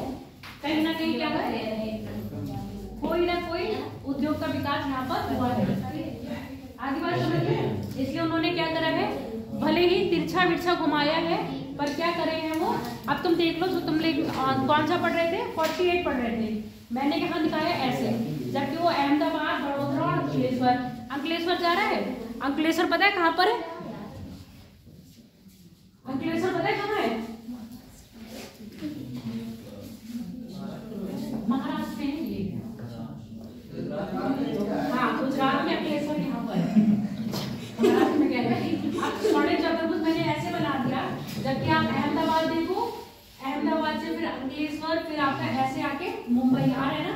तो स्वर्णिम चतुर्भुज नाम है इसका, जबकि ये क्या कर रहे हैं, तिरछा बिरछा घूम के आ रहे हैं। जयपुर, जयपुर से उदयपुर, एक स्ट्रेट लाइन नहीं जा रही है। ये सोचो कि स्ट्रेट लाइन पड़ रही है। इससे कनेक्टिविटी क्या करी है, ऐसे शहरों को जोड़ा गया है जो औद्योगिक दृष्टि से क्या है, महत्वपूर्ण है, जिससे आपका क्या हो, व्यापार सुगमता से हो सके। कौन सा गाँव था मैम? क्या था? फैजपुर नहीं, फैजपुर अधिवेशन। कब हुआ था मैम? डेट मुझे याद नहीं है, शायद 45 के आसपास हुआ है। एक बार कंफर्म कर लेना इसको।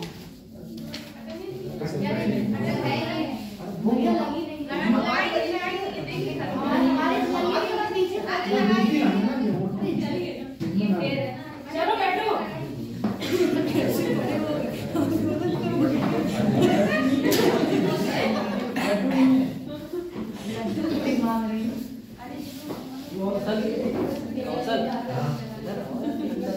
अब मुझे ये बताओ, जो स्वर्णिम चतुर्भुज योजना है उसके बारे में कुछ लिखवाना है? अगर लिखना चाहते हो तो बोलो, नहीं लिखना चाहते हो तो भी बोलो। लिखवाना है तो लिख लो, तो पढ़ लेना। बोलो जल्दी, सब बोलो एक साथ। ऐसे ही बता। अगर लिखना है लिखवा दीजिए। लिखो।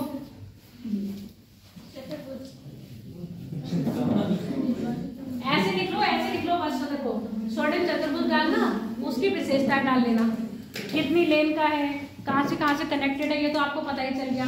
4 महानगरों को जोड़ रहा है। कितने NH मिल रहे हैं इसमें आके? 3 NH मिल रहे हैं। 3 NH कौन कौन से? NH48, NH16 और NH19। NH16 किसको जोड़ रहा है? कलकत्ता को चेन्नई से। NH19 किसको जोड़ रहा है? कलकत्ता को दिल्ली से। और NH48 किसको जोड़ रहा है?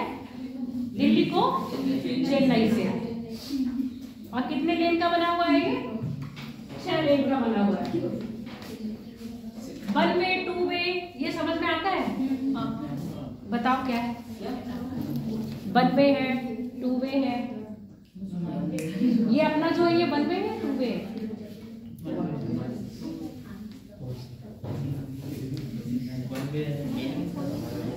वही तो मैं पूछ रही हूँ।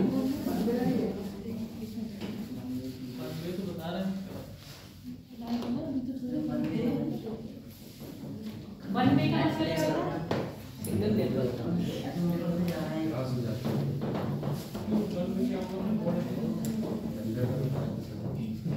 वन लेन का मतलब क्या होता है? हाँ, 5 लेन, 6 लेन, 7 लेन।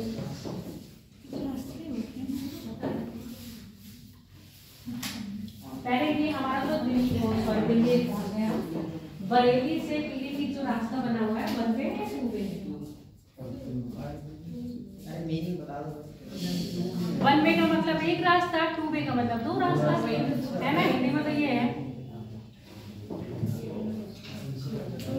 एक ही रास्ता है।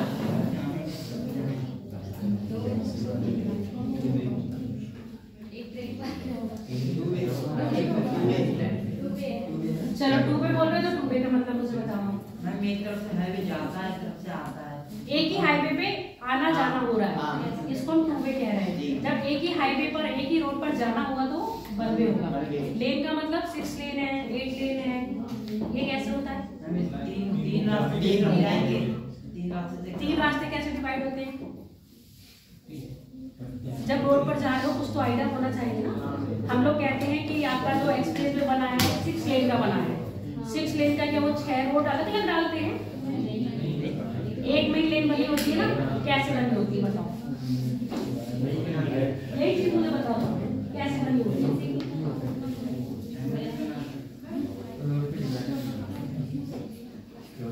बोलो ना। अरे कोई डंडा लेके थोड़ी ना आ रही मैं तुम लोग के पास, और इतने छोटे से तुम पिटोगे भी है ना? इतने छोटे से तो पिट भी नहीं पाओगे। अब बोलो। अरे ये चीज मुझे भी नहीं पता होती थी, रियली मुझे नहीं पता होती थी, और इसको पता होगी। चरण को ये चीज पता होगी। चरण बताओ तो सिविल के हो और ये काम सिविल वालों का ही है ना? हाँ तो बताओ क्यों कहते हैं 6 लेन का है, 8 लेन का है?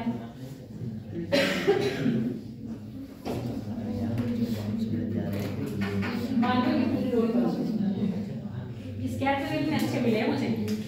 ये देखो सर्च हो रहा है। मान लो ये क्या बना दी मैंने पूरी रोड पर, ठीक है?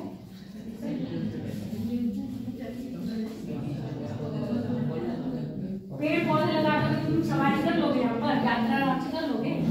ये बताओ मुझे, है? ये कह रहे पेड़ पौधे लगा देंगे तो लाइन बन जाएगी। ये पूरी एक पट्टी उन्होंने डाल दी, इसने गवर्नमेंट ने डाल दी। एक पट्टी इधर डाल दी और एक पट्टी इधर डाल दी। अब ये बताओ ये वन वे है टू वे है? बीच में पेड़ पौधे यानी डिवाइडर लगा दिया, ठीक है? ये है आपका डिवाइडर। सुनते जाओ, एक पूरी पट्टी की डाल दी है, एक पूरी पट्टी की डाल दी, बीच में बना दिया है डिवाइडर। हमेशा एक्सप्रेस भी आपने ऐसे देखे ना। अब ये बताओ ये वन वे है टू वे है? अभी मैंने टू वे क्या बताया था? अभी मैंने टू वे बताया था, एक ही रोड पे आना जाना एक ही में हो रहा है, ठीक है? ये वन वे है। वन वे मतलब इधर जाएंगे और इधर आएंगे। आगे बात समझ में? अब इसी में हम लेन डालेंगे, इसी में हम क्या डालेंगे? लेन। अब आपने देखा होगा रोड पे ऐसे ऐसे लाइन बनी होती है। अभी बताओ कितनी लेन हो गई? 1 2 3। समझ में आ गया? ये होता है लेन, 3 लेन। अब इसी में हम पट्टियां और बढ़ा देंगे तो ये क्या बन जाएगा? अभी तो 6 लेन हो गया ना। अब ये 3 लेन, हाँ ये पूरा 6 लेन हो गया। हमने इसमें 1 2 3 यानी कि एक वे में क्या डाल दी? 3 लेन डाल दी और हमने 3 ही डाल दी। कितना बन गया आपका? 6 लेन का बन गया। डिवाइडर में डाल दी मैंने। चलो अच्छा डिवाइडर को हटा भी दिया। अब 3 लाइन इधर पड़ गई, 3 लाइन इधर पड़ गई, तो ये क्या बन गया आपका? 6 लेन बन गया। और वे क्या हो गया? वन वे हो गया, टू वे हो गया? One way. वन वे का मतलब समझ रहे हो? एक ही तरफ गाड़ियां जाएंगी और एक ही तरफ गाड़ियां आने वाली अलग होगी और जाने वाली अलग होगी। जबकि आपका ये पीलीभीत और बरेली वाला क्या है? ये टू वे है ना? उसी में आ रही है, उसी में जा रही है। समझ गए? ये चीज मुझे नहीं पता थी, और किसी से भी सीख लो तो कोई गलत बात नहीं होती। नॉर्मली ऐसे ही हम क्या चल रहे थे, आपके रोड पे चल रहे थे तो भैया बोले ये 4 लेन है। 4 लेन कहाँ है? मेरे को तो दिखी नहीं रही। एक पे हम चल रहे हैं और एक उधर है। लेन तो मुझे दिख रही है। हम लेन समझते थे मतलब ऐसी पट्टी जैसे कि डाली है, ऐसे 4 या 6 पड़ी होगी। ये चीज नहीं समझ में आ रहा था कि इसको फिर मेरा छोटा भाई सिविल का ही करा हुआ है बीटेक, वो बोला अरे दीदी है तो। मैंने कहा कहाँ है? बोला देखो एक ये, फिर जो डिवाइड पड़ रहा है कटा हुआ है, उसके बाद जो है वो, उसके बाद फिर जो कटा हुआ है फिर वो। तो अब आप गिनो ये 3 लेन हो रही है, एक पे हम चल रहे हैं से मुझे क्या हो गया, ये जो मेरा डाउट था वो क्लियर हो गया। मुझे 1 वे और 2 वे भी नहीं पता था। मैं 1 वे का मतलब ये समझती थी बस एक रोड है तो 1 वे हो गया। आज जबकि यहाँ 1 वे का मतलब क्या है, एक तरफ की गाड़ियाँ सारी जाने वाले एक तरफ जहाँ एक साइड। हाँ, और 2 वे वो होगा जहाँ आना जाना एक ही रोड पर हो रहा होगा। क्लियर होगा? क्लियर हो गया है ना? तो आपका ये सॉर्टेड ऑल क्लियर हो गया है, मतलब बिल्कुल साफ है। तो जो आपका ये क्या है, सॉर्टेड चतुर्भुज योजना है वो किसमें है आपकी? 6 लेन में है। अब 6 लेन समझ गए? अच्छा, इसका मतलब समझ रहे हो, ये डिवाइडिंग का मतलब है, एक कुछ कभी-कभी होता है और एक होता है कभी-कभी देखते हो सीधी पट्टी चलती है रोड पर, काट के नहीं है। इसका मतलब इसका मतलब ये बड़े वाहन ये नहीं कर सकते। बस ओवरटेक नहीं कर सकते। यहाँ पर ये है, ये अगर ऐसी लाइन पड़ी है तो आप इस जगह से पास ले लोगे, और जहाँ पर सीधी आती तो आप पास नहीं कर सकते ओवरटेक में। जब ये हाईवे पे चलने वाला मतलब अगर रूल्स नहीं पता होते तो चल नहीं कर सकते। मतलब मुझे लग रहा है चलेंगे तो सीधे स्वर्गलोक पहुंच जाएंगे। जावेद को ये बात पता होगी, पर जावेद शर्म के बारे नहीं बताया। चलो सॉरी चतुर्भुज पे चल रहे हैं हम लोग। 6 लेन है।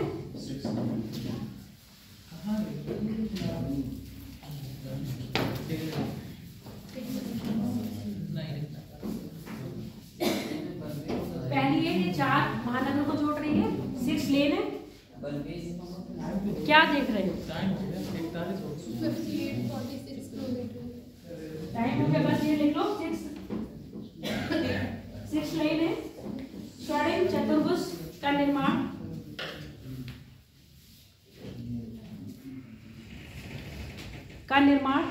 किस लिए किया गया है? उद्देश्य क्या था? समय बचाने के लिए और इन महानगरों को आपस में जोड़ के यातायात की सुविधा उपलब्ध कराने के लिए। इसका जो निर्माण था 2005 में क्या हो गया? कंप्लीट हो गया।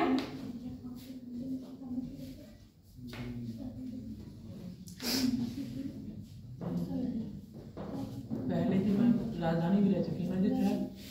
क्या हो गया? राजधानी कोलकाता रह चुकी है।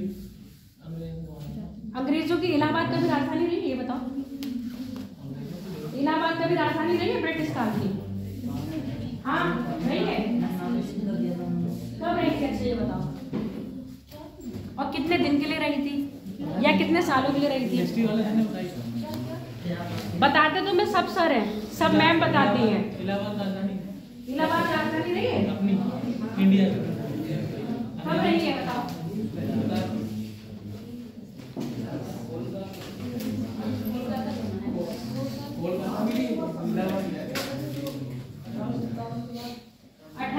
की क्रांति के बाद से ट्रेन सही कहा। चलो लिखो। चलो अब हम कल बात करेंगे स्टेट की, राष्ट्रीय राजमार्गों की। 1858 में रही थी, 57 की क्रांति के बाद। गूगल सर्च कर लोगे पर दिमाग में स्टोरेज करके नहीं रख सकते हो। हाँ एक दिन के लिए रही, बता तो दिया एक ही दिन के लिए रही।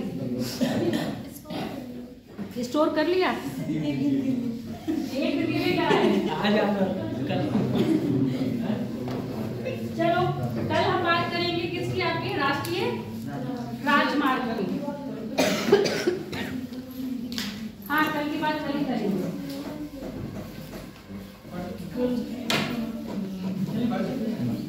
पढ़ के तुम लोग आते ही कहो। पढ़ के हमारे सर थे ना एक, वो पता है क्या कहते थे? घर जाके कौन कौन पढ़ता है, घर जाके कौन कौन पढ़ता है। अब पढ़ने का मतलब समझ रहे हो? बिल्कुल बिस्तर पे पढ़ना है। एक पढ़ना होता है किताबों के साथ पढ़ना, एक पढ़ना होता है किताबों के बिना पढ़ना।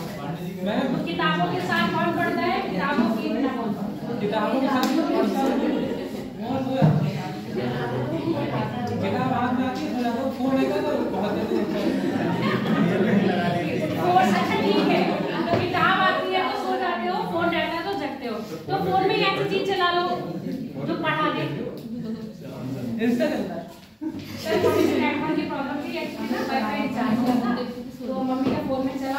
और उनका डेटा भी नहीं चल रहा था, मतलब मुझे लग रहा है उनका रिचार्ज जो है फोन का वो डेटा वाला भी रिचार्ज तब बेचारी बोर हो गई, क्योंकि उनका अपना ये रहता है वो यूट्यूब पे क्या लगा दी, भजन कीर्तन लगाई और सुनती रहती है। पता नहीं कल उनका चला नहीं, हो सकता है कल नेटवर्क प्रॉब्लम थी बहुत लोगों के फोन में, नहीं स्लो चल रहा था, चला ही नहीं। कह रही मैं आज बोर हो गई, आज मेरा दिल नहीं करता। अब ये देखो हम लोगों ने मोबाइल को अपनी लाइफ में इतना इम्पोर्टेंट पार्ट बना लिया है, अगर नेट नहीं चलता है तो पागल हो जाते हैं। और जबकि पहले फोन नहीं था तब भी तो उनकी मन काटते थे, तब कैसे काटते थे?